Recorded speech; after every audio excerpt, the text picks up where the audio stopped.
In 1960, at this very bus stop, an 8-year-old lad from here in Lancaster wrote his first melody in his head. And he said he'd never forget it, but 26 years afterwards, he wrote another melody that had knocked Tina Turner off the #1 spot. I'm Andy, and this is my wife Claire. When I'm not teaching guitar, we're out in our motorhome, St Chris II, travelling the country. I'm on a mission to take Claire to some of the most important places in guitar music history. There's just one small problem. She really doesn't like guitar music. She does, however, like cafes, food, and a bit of history. So that's the deal. We'd love you to come along for the ride.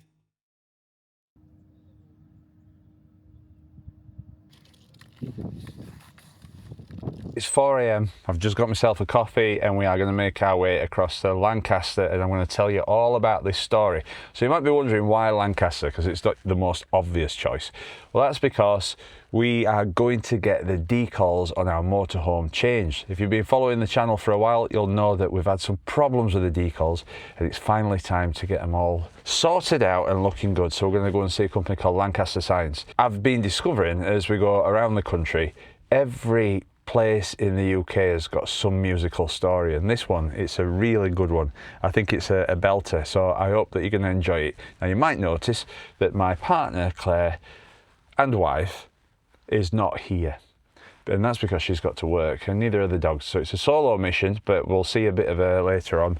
But I'm going to get on the road. We've got about 2.5 hour drive, get to Lancaster Signs, get the motorhome in with them, and then I'm going to tell you all about this story about a bus stop and Tina Turner whilst we have a look around Lancaster, because I've never been, so let's go and discover it together.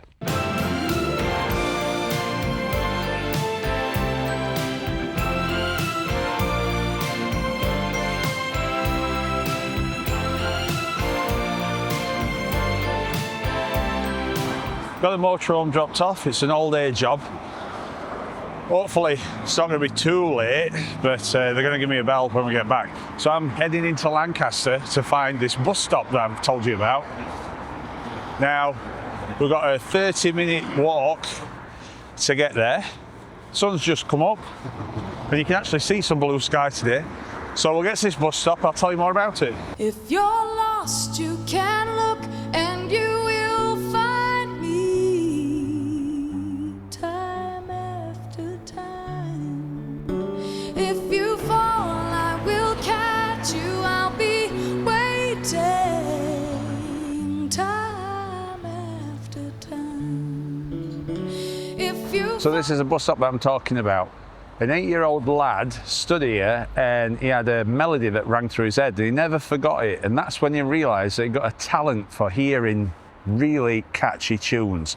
And he said that it sounded something like Moon River, but he never forgot it. And then 26 years later he wrote a different melody that had knocked Tina Turner off #1 in America, and it happened all from here. It blows my mind, this. I love it. I hope you enjoy this. So whether you like this artist or not, and I'll reveal who it is in a bit, but whether you like him or not, hopefully you'll love this story. It's really busy here to say that we're on Edge of Lakes.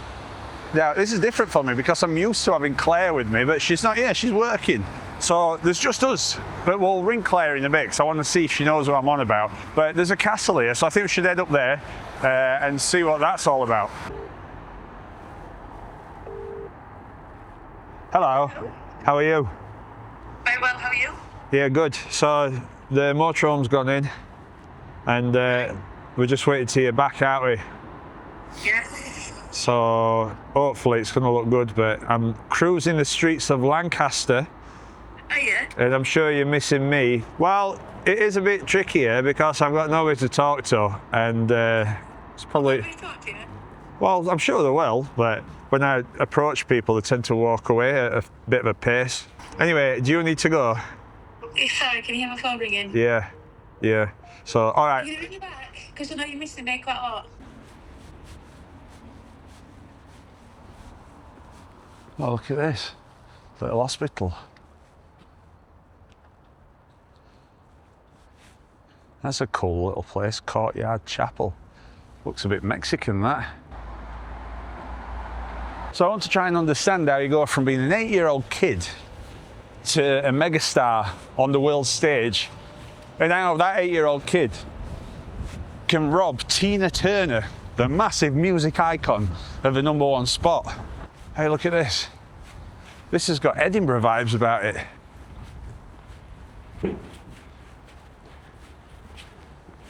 So normally I go, Claire, what's this? And Claire would know about it. Claire's not here. So I've got no idea what this is. But I imagine it's like Lancaster Castle or something. We'll see. But it is Lancaster Castle. But it's Her Majesty's prison. I don't know whether to go in. Shut that door, I might not get out. It's not a prison, surely. Get some view though. I've just been locked out. It's not open yet, so we might have to come back. Let's have a little walk around. But it opens at 9:30. So have a look around. I can tell you a bit more about this story, can't I? You won't want to climb over that. So when Claire told me that I had to come here to get the decals done on the motorhome, I thought, well, I'll do a quick search and I'll dig up some stories. And I found one of the greatest singers that we've ever exported. And his name is John Waite. And John Waite was born on the 4th of July, 1952. Now you might be thinking, I've never heard of John Waite, but trust me, you have. Because if you're alive in 1984, you'd have heard his song playing over and over again. And that's because it were at #1 for 9 weeks in America. So it got loads and loads of airplay, especially on things like MTV, which were quite a new thing back then. It looks like Lancaster's full of like little cottages like these. And John Waite grew up in one of them. He had a bit of a musical family. He didn't really play anything, but he did get into singing and playing bass. And he joined the band and he moved from here down to London. The band didn't have a name, but John was quite forthright. He used to speak his mind a bit, and so did the manager. And after this one particular row, the manager stood up, stormed out of the room, and he said to them all, "You're all a bunch of babies," and he slammed the door. Probably a little bit more, shall we say, elaborately put than that. And then after a few seconds, he came back and he went, "That's it, that's your name, the Babies." And that were John Waite's first band that actually broke into any kind of popularity. Now, a lot of people said they were an overnight success. This was back in the 70s. But apparently it took 2 years to actually get this band up and running and having any form of success, so they did have to pay the dues. This is such a cool place. This is the best thing about doing YouTube. And I always say to people when they ask, they go, "Oh, what's the best thing about doing it?" And the best thing is that you end up going places where you'd never go. And you get to see all sorts of stuff that you'd never see. I mean, look at this place. Absolutely beautiful. I don't think I'd have much chance getting through those doors though.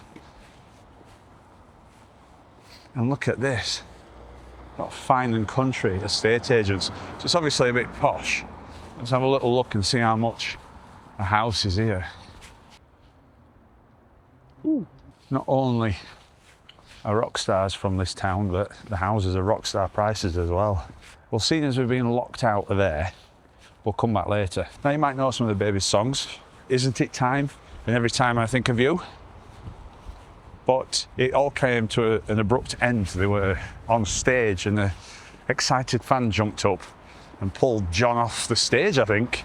And he got an injury, and at that point, that made the decision that he weren't really happy in that band, so he decided to leave.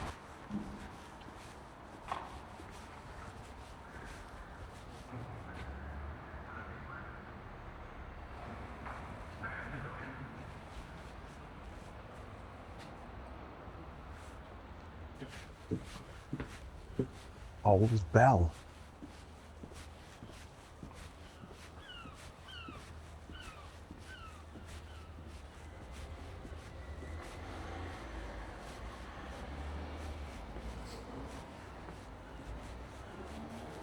All day breakfast.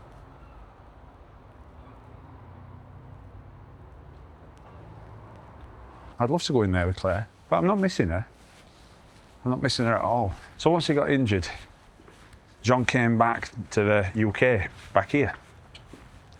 And he genuinely thought about quitting music. I think he was getting a bit jaded by it all. So he took 6 months off. But then after that, he decided that he'd get back into it and he relaunched his career as a solo artist. Look at this for a coffee shop.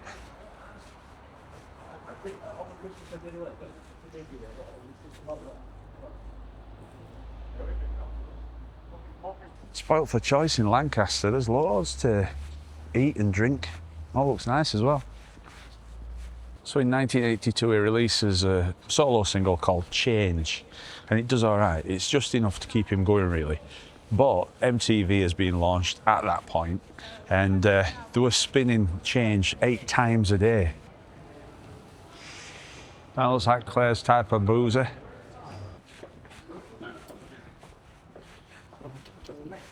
I don't know if you've heard that song, Change. It's quite a good song actually, but it's not like a well-remembered song, I think it's fair to say.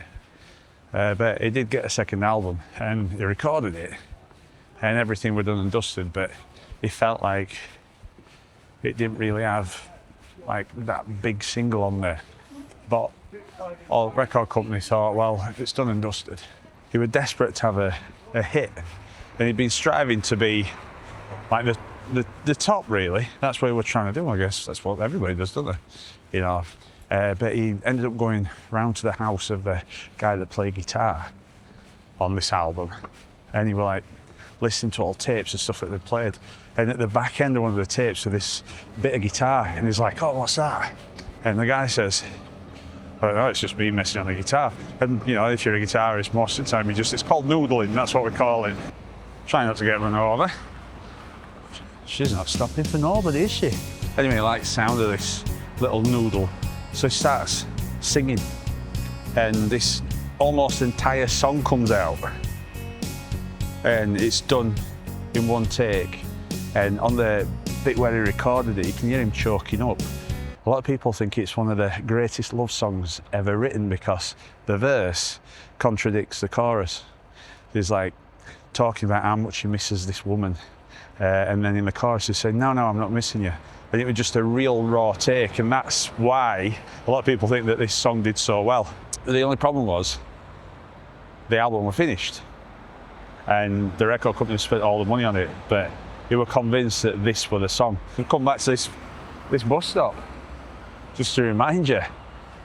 I'd like to say it's to remind you of the story, but it's just because I got a bit lost, so I just come around in a circle. Anyway, we're going to see if we can get up into this castle, I think, again. You don't know how desperate I've become, and it looks like I'm losing this fight. In your world, I might have to get my hair cut today, you know. Look like a lemony snicket. But I ain't missing you at all. since you've been gone away, I ain't missing you. No matter what I might say. There's a message that Oh, look at that. So it was a prison until 2011. Category C. Stop this heartbreak overload, 'cause I ain't missing you at all. We're in the prison. Luckily, I've never been in prison and I don't hope to be in one. But HMP Lancaster Castle. Wow, look at that.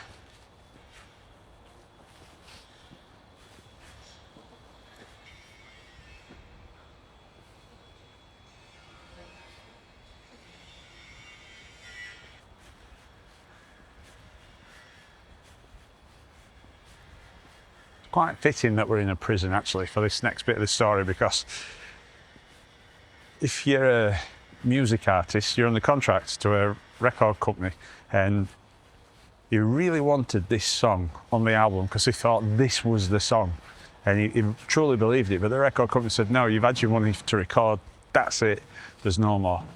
But he did say that if he had to, then he would walk away from the contract. £3.70 that. just been up to there's Lancaster Castle. I don't know if you know about that. Yes, I was going to ask you if you've seen the castle. I hope you've got a little bit of that footage for me to look at. I've been up, it used to be a prison. Did you know that? I did a little bit. Oh no, yeah, I'm missing the castle. Is it good views up there then? Yeah, it's good. It's alright. It's a great little town, this, you know. Yeah, Well, it's a city. Like a big bridge, isn't there, as well? A big fancy bridge. Can you see that? There might be. Somewhere. I don't know. I just keep walking around and I end up back at this bus stop where it all began on this story, so...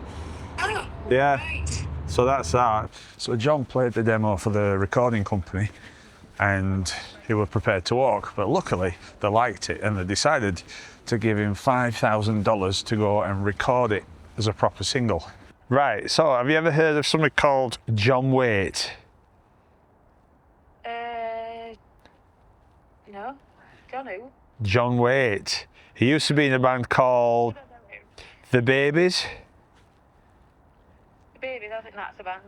It is. Bad English? No? No. No. Well, have you heard of a song called Missing You? Missing you at all, that one. At this time, there were the absolute megastar of Tina Turner sat at #1. It were only #1 that she ever had in America. And the song was What's Love Got to Do With It? So I remember that song. I'm sure if you were around then, it were a huge song.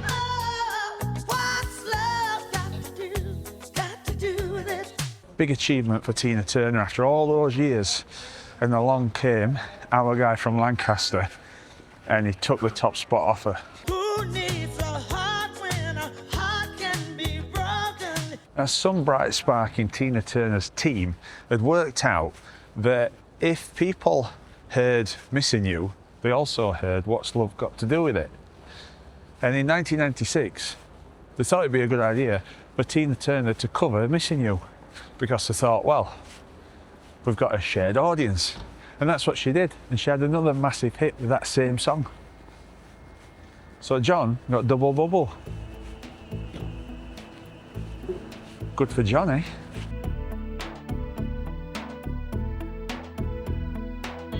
And that, my friends, is how the bus stop on Common Garden Street in Lancaster contributed to knocking Tina Turner off the #1 spot. Hello. Where are you now? Well, I'm outside like some museum thing. Oh, I'd love it there. Yeah, there's plenty to see. But I've got nothing to do now, so I've kind of finished the story. Now, I've just been and had one of the smartest haircuts I've ever had. So if you want a smart haircut, in my opinion, why not come to Lancaster? Because they do really good jobs. Not only did I get that, but just as I finished, I got a text to say that the motorhome's ready. So we're now going to make the walk back to Lancaster Signs and let's see what they've done. It should coincide with it all just being sorted out. They're just putting finishing touches to it. I can't wait to see what it's like, and hopefully I can get it filmed while it's still light so that I can show you guys and I can show Claire. It's been a day of transformation.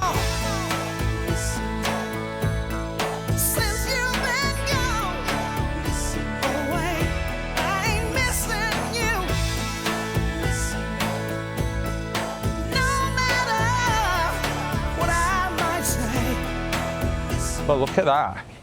Transformed. We're back in business. It's about time. Look at that. It looks like a brand new motorhome. Can't rate these guys enough. Absolute top job. Brilliant service. Got it done. Just got to show Claire now. So to finish this video, I've come to the services to meet Claire before the sun goes down so we can get her reaction. So here she is. Oh, it's nice for you to make an appearance on this video. Look at this, Claire. What do you think? I love it. Looks good, doesn't it? Yes. It's obviously looks a bit dirty now because I've been travelling back from Lancaster. I like this bit. I know, they look cool. Yeah, really, really good. But look at that. It's like a brand new motorhome apart from the black streaks. Yeah, we're going to get to that. But look at that. Yeah, I'm really happy with it. So I forgot to say actually, it's non-sponsored. We're not sponsored. No. We've paid That's for new. it. Didn't have that before, did it? No, and look at the one on the back. Really? Oh. Just can't keep it clean. Looked better when I picked it up. But anyway, there you go. Yeah, really, really happy with it. And it was so needed, wasn't it? It was. Anyway, I have really missed you. Thank you. Have you missed me, Claire? Claire, have you missed me?